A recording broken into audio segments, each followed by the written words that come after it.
Greetings once more. Your instructor is still Dr. N. Imabunda, who is a professional registered technologist in engineering. And let's continue with our lesson on photovoltaics. And photovoltaics, we have energy sources that are used. The primary one being a DC source that is used for conversion onto AC voltage. We're gonna start by looking at battery systems. As you know, a battery is a movable source of DC energy. It's movable since it's not tied to unmovable unit. If you look at, we can take an example of a television set. It's plugged to a wall socket, right? A wall socket is not movable. It's attached to the house. So once a TV is plugged, for you to watch it, it has to remain connected to that particular socket. If you remove it and take it out to outdoors, you might not be able to use it if there's no attachment to the wall socket. But if it was battery powered, you fit in batteries inside the TV, you carry it around, you watch. So that's the reason we say batteries have mobility. They can be moved from one point to another. They are classified under two broader categories. We have rechargeable and non-rechargeable. So those non-rechargeable are disposed when they run out of charge. Solar batteries, this falls under the class of rechargeable. What they do, they convert the sun's energy into chemical. Not directly though. It has to be supplied to solar panel first. From solar panel, they've got charging mechanism. We call it charge controller, which feed it onto battery, which feed signals in a form of voltage to batteries. Then batteries stores it as chemical energy. They work as reservoirs of electricity. So if you remember the capacitor, when we have a signal like this, it converts it onto signal like that. It supply during that region when the voltage has dropped. So battery is a bigger version of a cap. They work in a similar way as capacitors. It's just that they can provide for a longer period. An example, when the sun is clear, as shown there, they store energy. Whenever there's clouds, they discharge that energy. So you have a continuous supply. Hence, it's used to stabilize your output voltage.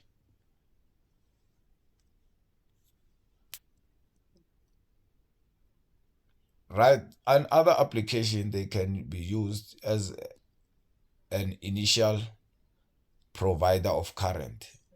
When you start the car, the battery must be working. Otherwise, you won't be able to start your car by just simple switching on the ignition key.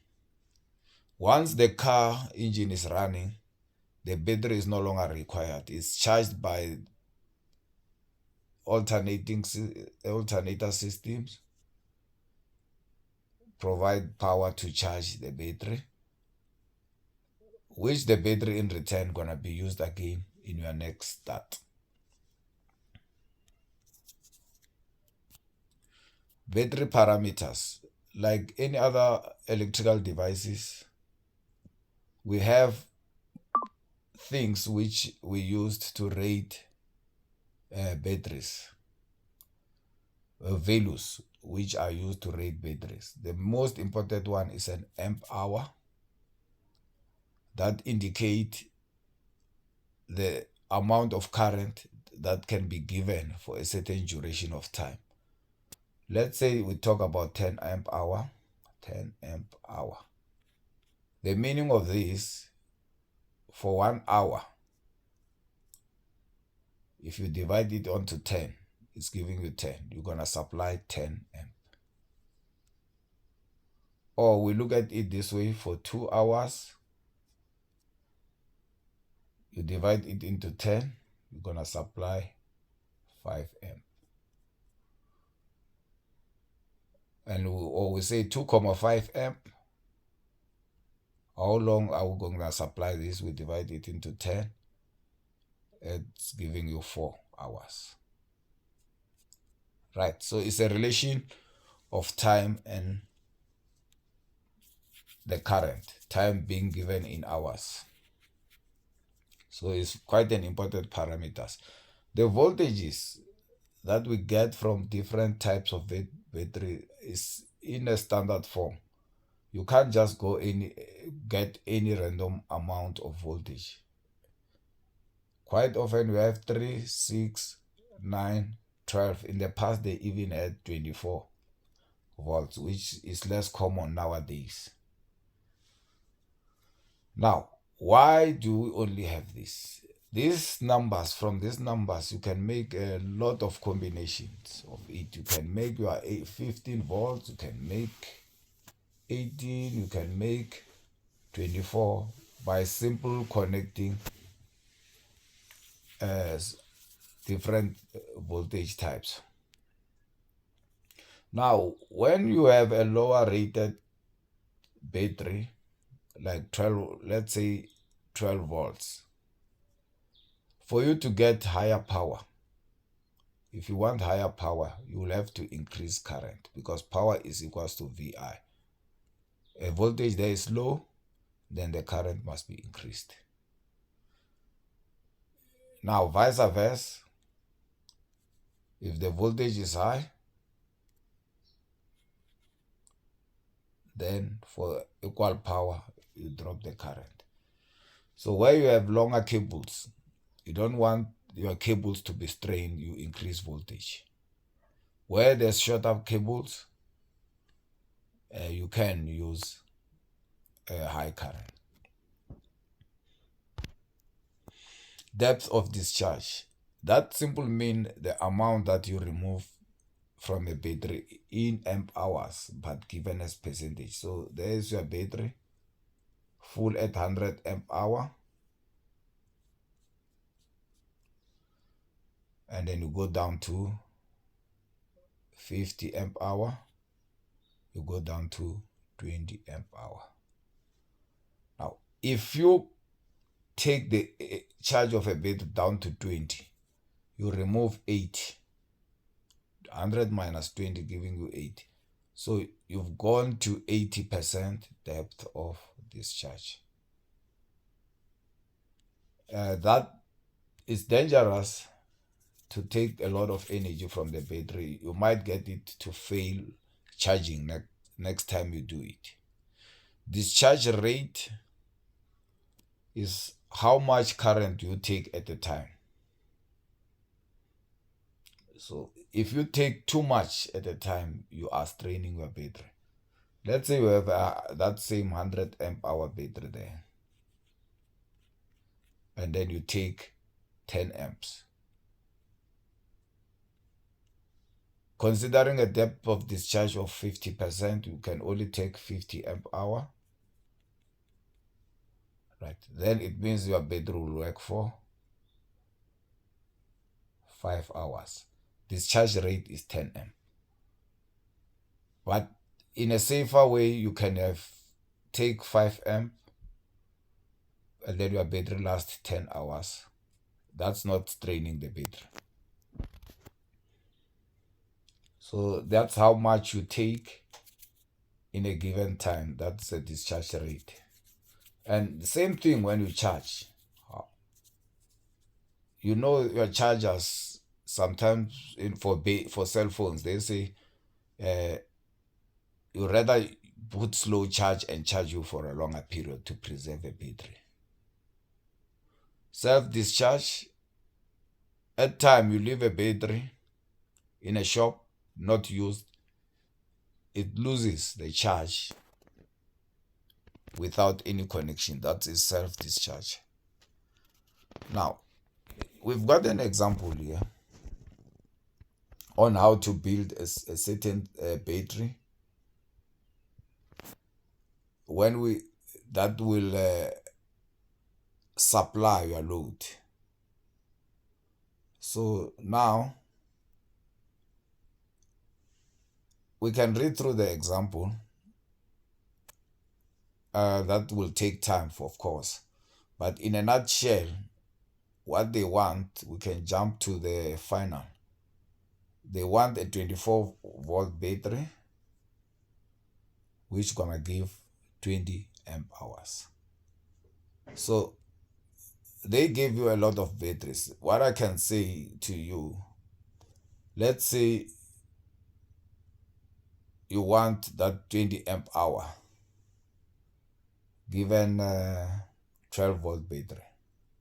So if each battery, you have got 5 amp hour battery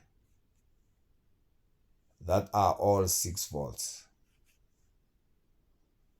Now, to make a higher voltage, you connect them in series. So it means you have to work out how many series batteries must you connect to get to 24. It's gonna be 4 of them in series. 1, 2, 3, 4. We have 6, 12.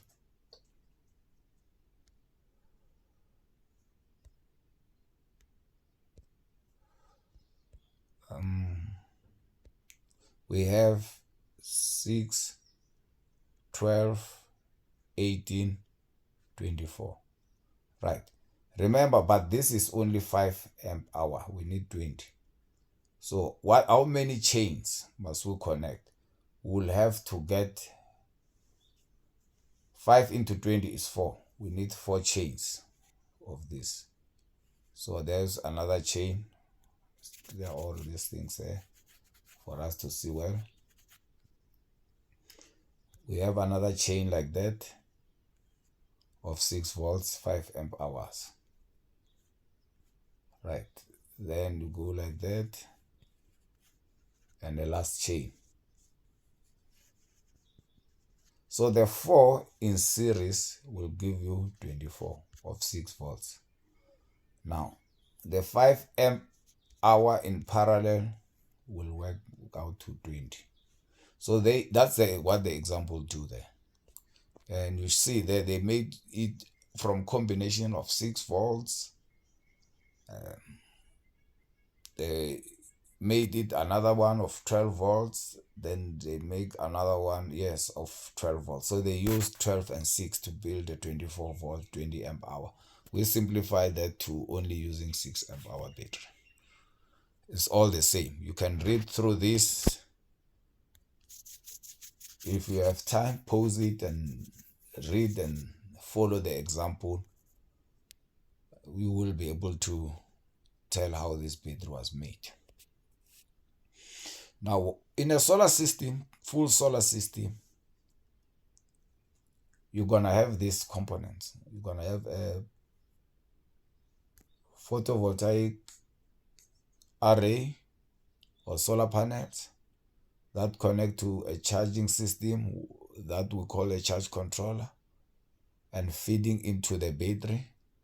Then the battery feed it onto an inverter. It started as DC, that charges DC, and then being translated to alternative current, which is AC. In a solar panel, how is it made? Remember that battery design example which we studied.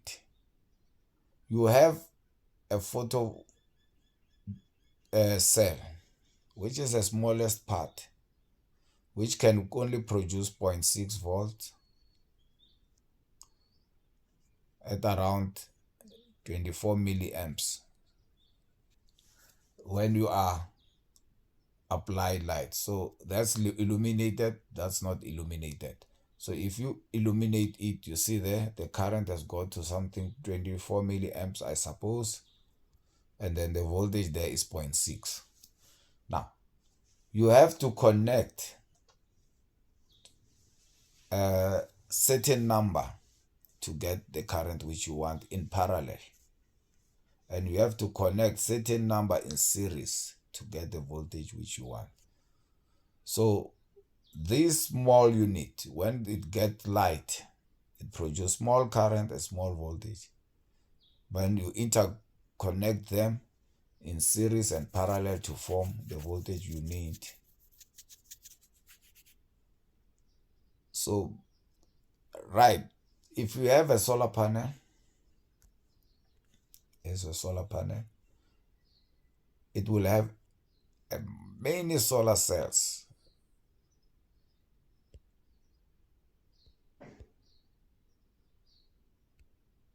It will have many solar cells that are connected in parallel and series. Now, if one gets shade, if and it's in series with the other one, it might block current. So it shows that a small piece of shadow can interrupt the proper operation of solar panels. Charge controllers, they are used to convert voltage onto charging current, voltage that comes from solar panel to voltage which charges the battery. We have two types, MPPT, which are specialized, and PWM, which are simple. This only controls on-off period. So if you have got 24 volt coming, it reduces the average by changing the ratio of on to off. So when you give higher voltage, it's going to be long on period. Short voltage is going to be short on period. Whereas the MPPT, they take the power which comes from the solar panel and translate it onto current. So it doesn't work with voltage as such. It works with power. Now, if it gets the other one, we can say it works at 21 volt and then translate it onto another voltage which it's gonna charge. But this one will take 20 watt if it's 20 watt and produce current out of it. That's a difference between the two. The MPPT